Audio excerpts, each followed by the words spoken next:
Welcome to Openbooks, the most cozy corner of the world.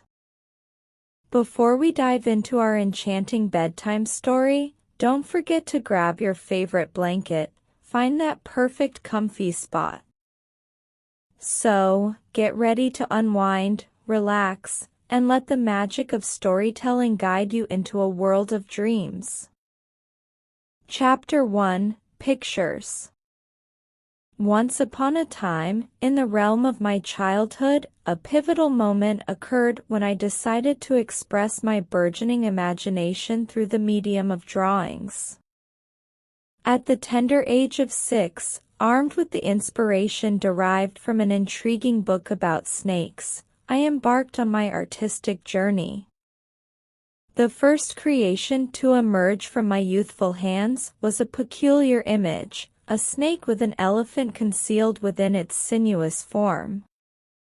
Curiosity arose among those who witnessed my artistic endeavor, prompting the inevitable question, why?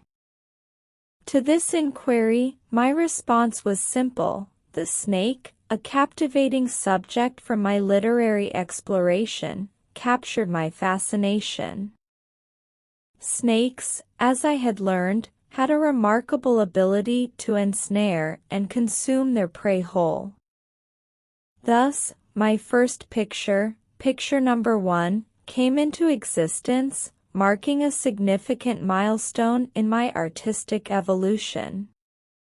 Eager to share my creation with the grown-ups in my life, I approached them with both pride and anticipation. "Does my picture frighten you?" I inquired, seeking their validation. To my bewilderment, their responses were uniform, each declaring, "I'm not frightened by a picture of a hat." Puzzled by their misunderstanding, I clarified that it was not a mere hat but, in fact, a snake with an elephant concealed within. Undeterred by the lack of comprehension from the grown-ups, I forged ahead and created picture number 2.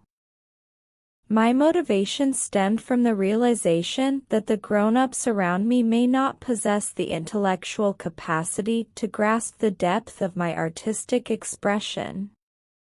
However, disillusionment struck when my second creation failed to capture the attention and interest of the grown-ups.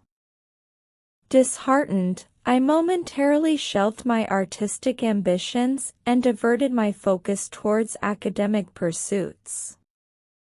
School became my new domain, where I delved into diverse realms of knowledge. As the sands of time passed, I transitioned into adulthood and discovered my passion for aviation. Becoming a pilot afforded me the opportunity to traverse the globe, encountering countless other grown-ups along the way. Yet, the encounters were marred by a recurring pattern. When I dared to showcase picture number 1 to my peers, they dismissed it as a mere hat, echoing the sentiments of those from my childhood. The turning point in my narrative arrived unexpectedly when I encountered the little prince in the vast expanse of the Sahara Desert. Faced with the wreckage of my plane and the prospect of survival in the harsh desert, the serendipitous meeting with the little prince rekindled the flame of artistic expression within me. It was to him that I revealed my picture, seeking a connection that transcended the limitations of grown-up comprehension. Chapter 2, A Sheep. Having survived the crash unscathed, I found myself stranded in the expansive desert, unable to restart my airplane. The vastness of the African wilderness surrounded me, and my limited water supply added urgency to my predicament. Determined to address the issues with my aircraft swiftly, I toiled on its repairs, spending the night sleeping on the unforgiving sands.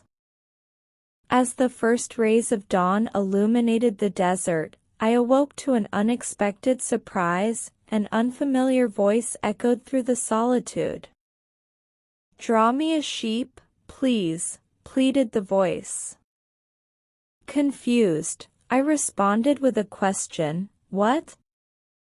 The voice persisted, insisting on a drawing of a sheep. Intrigued, I opened my eyes to find a boy with golden hair standing beside me. The surreal nature of our meeting, in the heart of an African desert, left me astounded.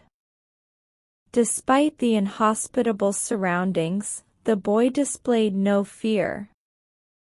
I hastily sketched a portrayal of him, admitting my lack of drawing prowess. Curiosity brimming, I inquired about his presence. What are you doing here? I stammered, still grappling with my surprise. He chuckled softly, offering no direct answer. Instead, he reiterated his request, please, draw me a sheep. I hesitated, expressing my limitations in drawing sheep. Undeterred, the boy insisted on a sheep and dismissed my earlier creation, a snake with an elephant inside. He explained that elephants were too large for his needs and reiterated his plea for a sheep. Despite my reluctance, I attempted to draw a sheep, only to be met with the boy's dissatisfaction. The first sheep looked too old, and the second, despite lacking horns, was identified as a ram. Frustration loomed as the boy desired a young sheep that would endure for a long time. Reluctantly, I contemplated whether to indulge his request or focus on repairing my plane. However, a sudden inspiration struck, prompting me to hastily sketch a sheep enclosed within a box. Presenting my creation, I explained, the sheep lives in the box. To my surprise, the boy burst into laughter, expressing his approval. Engaging in an unexpected conversation about the sheep's hypothetical appetite for grass, the boy revealed the peculiar constraints of his home, where everything was very small and grass was scarce. Despite the oddity of our dialogue, a connection seemed to form as the boy observed the picture with keen interest, even pointing out the sleeping posture of the sheep. In that moment, I felt a glimmer of understanding, a connection transcending language and cultural barriers. The boy, it seemed, truly comprehended the essence of my pictures. Chapter 3: A Planet. Having survived the crash unscathed, I found myself stranded in the expansive desert, unable to restart my airplane. The vastness of the African wilderness surrounded me, and my limited water supply added urgency to my predicament. Determined to address the issues with my aircraft swiftly, I toiled on its repairs, spending the night sleeping on the unforgiving sands. As the first rays of dawn illuminated the desert, I awoke to an unexpected surprise. An unfamiliar voice echoed through the solitude. "Draw me a sheep, please," pleaded the voice. Confused, I responded with a question, "What?" The voice persisted, insisting on a drawing of a sheep. Intrigued, I opened my eyes to find a boy with golden hair standing beside me. The surreal nature of our meeting, in the heart of an African desert, left me astounded. Despite the inhospitable surroundings, the boy displayed no fear. I hastily sketched a portrayal of him, admitting my lack of drawing prowess. Curiosity brimming, I inquired about his presence. "What are you doing here?" I stammered, still grappling with my surprise. He chuckled softly, offering no direct answer. Instead, he reiterated his request, "Please, draw me a sheep." I hesitated, expressing my limitations in drawing sheep.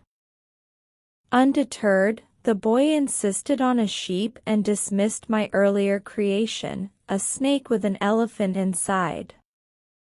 He explained that elephants were too large for his needs and reiterated his plea for a sheep. Despite my reluctance, I attempted to draw a sheep, only to be met with the boy's dissatisfaction. The first sheep looked too old, and the second, despite lacking horns, was identified as a ram. Frustration loomed as the boy desired a young sheep that would endure for a long time. Reluctantly, I contemplated whether to indulge his request or focus on repairing my plane. However, a sudden inspiration struck, prompting me to hastily sketch a sheep enclosed within a box. Presenting my creation, I explained, "The sheep lives in the box." To my surprise, the boy burst into laughter, expressing his approval.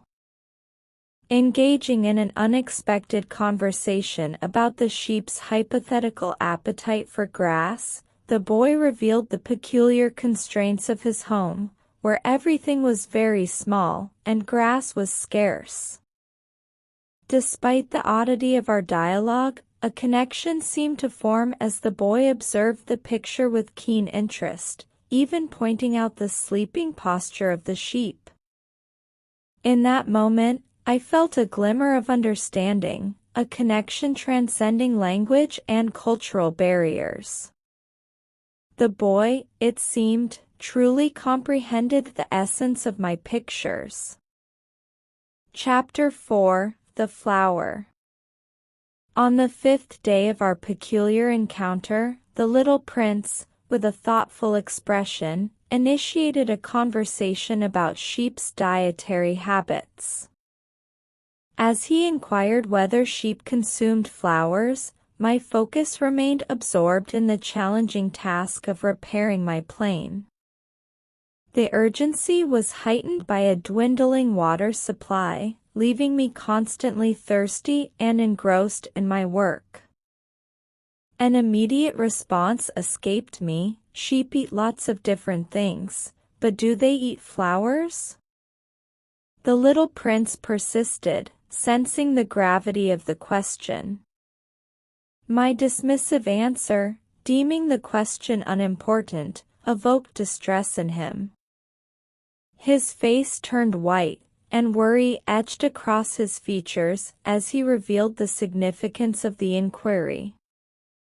"I have a beautiful flower on my planet, my special flower, and I look after her," he confessed. His worry intensified as he expressed concern about the possibility of my sheep devouring his cherished flower. Overwhelmed, the little prince began to cry, and my concern for him overshadowed thoughts of my parched throat and the ailing plane. In the darkness that enveloped us, the urgency of my plane vanished, and I found solace in consoling the little prince. His revelation about the unique significance of the flower on his planet unfolded, painting a poignant picture of his deep connection to this delicate being. Promising assistance, I proposed drawing a muzzle for the sheep to protect the flower. Gratitude shone in the little prince's eyes as he accepted the solution. The conversation shifted, and amidst my resumed work on the plane, he shared stories about the flower. It became evident that this particular blossom held a special place in his heart.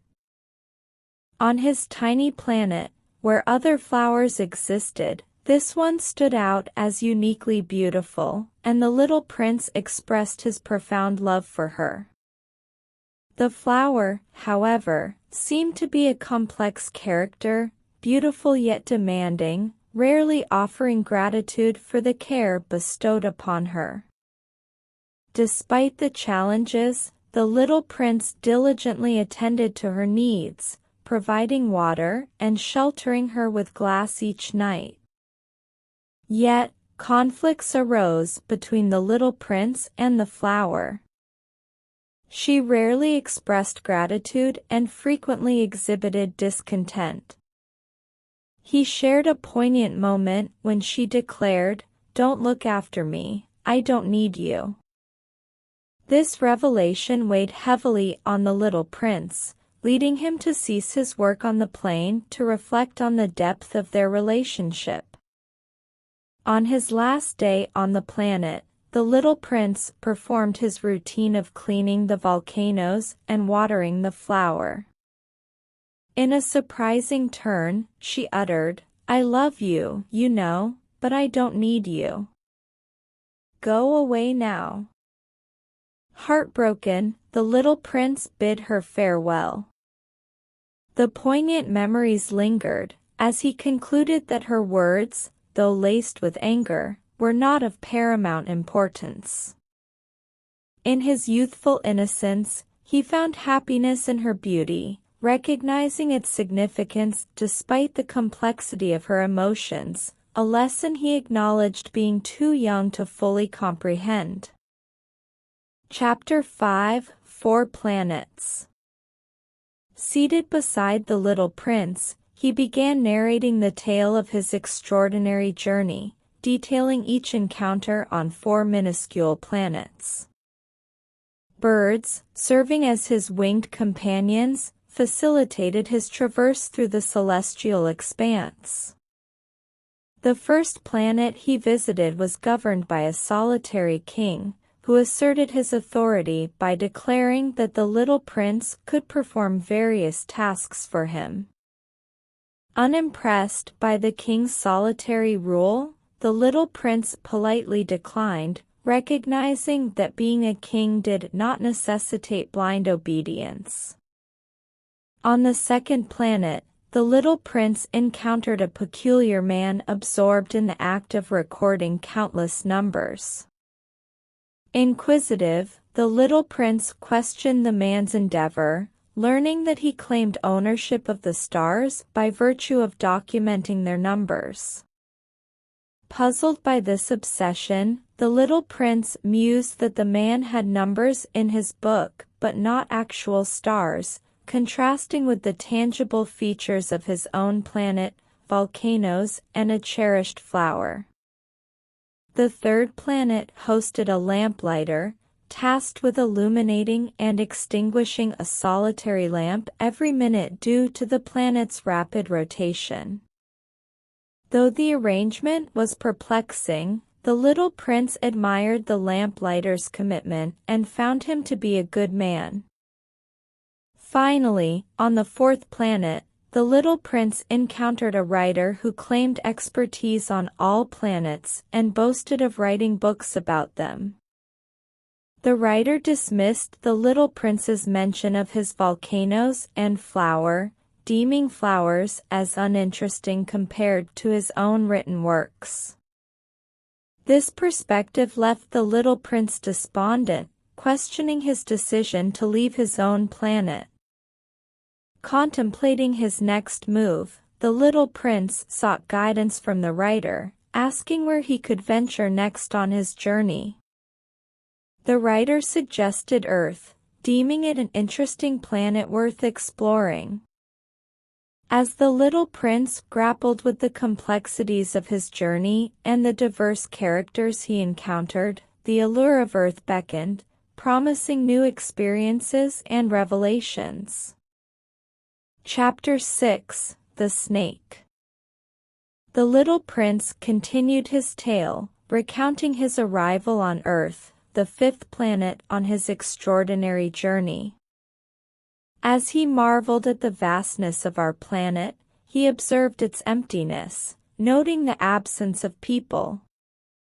While wandering through the expansive African desert, he encountered a striking sight: a beautiful yellow snake coiled on the sand. In a polite exchange, the little prince greeted the snake with a "good evening." The snake, in turn, reciprocated the greeting. Perplexed by the absence of people on Earth, the little prince sought an explanation from the snake. The serpent explained that they were in a desolate part of Africa, but reassured the little prince that Earth, being immense, harbored countless people in other regions. Seating himself on the sand, the little prince gazed at the sky and proudly pointed to his home planet. The snake, acknowledging the beauty, questioned why the little prince wasn't there. The little prince confessed that he left his planet due to the disheartening realization that his special flower no longer needed him. Curiosity led the little prince to inquire about finding people on Earth, expressing his loneliness in the vast desert.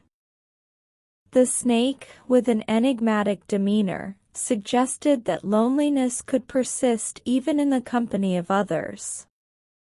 As the little prince scrutinized the snake's peculiar appearance, noting its elongated and footless form, the snake assured him of its strength.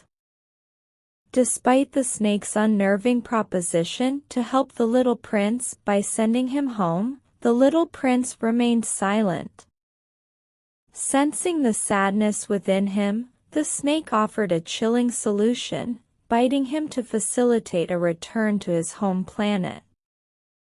A contemplative silence enveloped them, the weight of the unspoken lingering in the desert air. Chapter 7: The Roses. In his solitary journey through the desert, the little prince encountered only one flower. Greeting her with a courteous good morning, he inquired about the whereabouts of people on Earth. The flower, adorned with elegance, confessed her infrequent sightings of people, emphasizing the nomadic nature of human existence. Their constant movement, she suggested, made life challenging for them. Bid farewell, the little prince continued his exploration. Scaling a high mountain the next morning, he anticipated a panoramic view of the entire planet, hoping to spot people from its summit. However, all he saw were more mountains. Frustrated, he called out a friendly hello, only to receive echoes in response. His interactions with the echo on this peculiar planet left him bewildered, realizing the lack of genuine communication. Disheartened by the impersonal nature of this strange world, the little prince descended from the mountains. After a prolonged journey, he stumbled upon a road, optimistic about encountering people. His hopes soared when he spotted a garden with thousands of flowers. Eagerly, he greeted the flowers, only to be dismayed. They all looked identical to his special flower on his home planet. His revelation that his flower was merely one among many roses left him in despair. He collapsed on the ground, overwhelmed by sorrow. Amidst the emotional turmoil, a voice greeted him with a simple good morning. Although he could not see anyone, the little prince engaged in conversation. The voice revealed itself to be under an apple tree, belonging to a fox, a creature that would play a significant role in the little prince's life. Chapter 8: The Fox. Expressing his sorrow and loneliness to the fox, the little prince shared his disillusionment about his supposedly special flower. The fox, however, asserted that true connection required taming, which, in essence, meant becoming friends. The fox explained the process of taming, emphasizing the transformation from mere acquaintances to special friends. Curious about the meaning of a tame, the little prince questioned the fox. The fox clarified that taming implied becoming unique and indispensable to one another, transcending the ordinary. The little prince, acknowledging the special bond with his flower, realized that taming involved investing time and emotions in a relationship. The fox proposed a routine for their friendship to blossom. The little prince would sit silently on the grass, allowing the fox to observe him, and gradually, they would inch closer each day. The fox emphasized the importance of consistency, urging the little prince to visit at the same time daily. The little prince embraced the fox's guidance, and their daily interactions forged a profound connection. Eventually, the time came for the little prince to bid farewell. Acknowledging the sadness of parting, the fox emphasized the significance of their friendship. He imparted a crucial lesson to the little prince, emphasizing the importance of looking after special things in life. This insight resonated deeply with the little prince, who vowed to cherish and protect his special relationships. Chapter 9: The Well. 8 days after my plane crashed in the desert, my predicament escalated as water reserves dwindled, and the scorching heat intensified. The little prince, sensing my distress, resumed his narrative about his extraordinary journey, focusing on the encounter with the fox. However, my own desperate thirst prevented me from fully engaging in his tale. Frustrated, I implored him not to continue, explaining my dire need for water. Sympathetic to my plight, the little prince suggested searching for a well. In tandem, we embarked on a journey through the desert, walking for hours with the night sky as our witness. Our silent trek ended with fatigue settling in.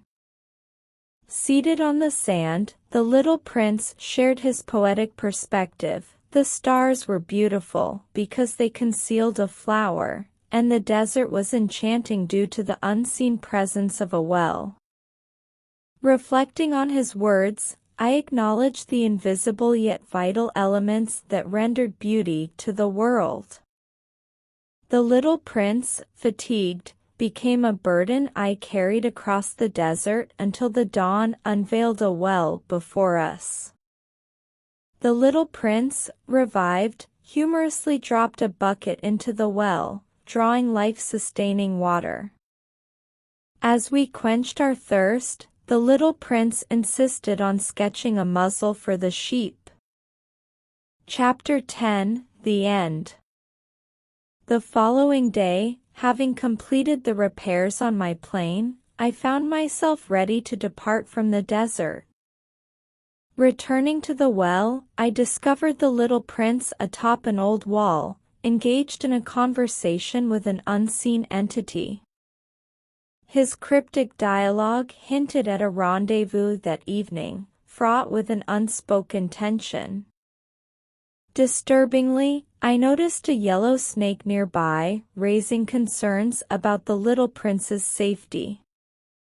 In an attempt to understand his actions, I questioned him about the snake encounter. Yet, the little prince remained silent, casting a somber gaze upon me. Sensing an impending separation, he confided that he was going home, driven by an insurmountable yearning to reunite with his special flower. Overwhelmed with sadness, I expressed my love for his laughter. Reveling in the poignant moment, the little prince, with a heavy heart, disclosed his imminent departure. He comforted me with the assurance that I could find solace in the stars, where his memory and laughter would endure. As he laughed one final time, he earnestly requested that I not join him at the snake that night, hinting at an inevitable and sorrowful end. That evening, as the little prince walked away, I pursued him despite his protests. Hand in hand, we ventured across the desert, an unspoken acknowledgement of the inevitable tragedy. The little prince warned of the impending sorrow but pressed forward, bound by a destiny beyond our control. Near the fateful place, he sat, contemplating his departure, explaining that his body was too heavy to accompany him on the journey. Overwhelmed by the weight of the moment, he cried, emphasizing the inevitability of his departure. As he bid his final farewell and began to walk away, the yellow snake, a harbinger of fate, struck him silently. The little prince fell with grace, leaving behind a profound silence.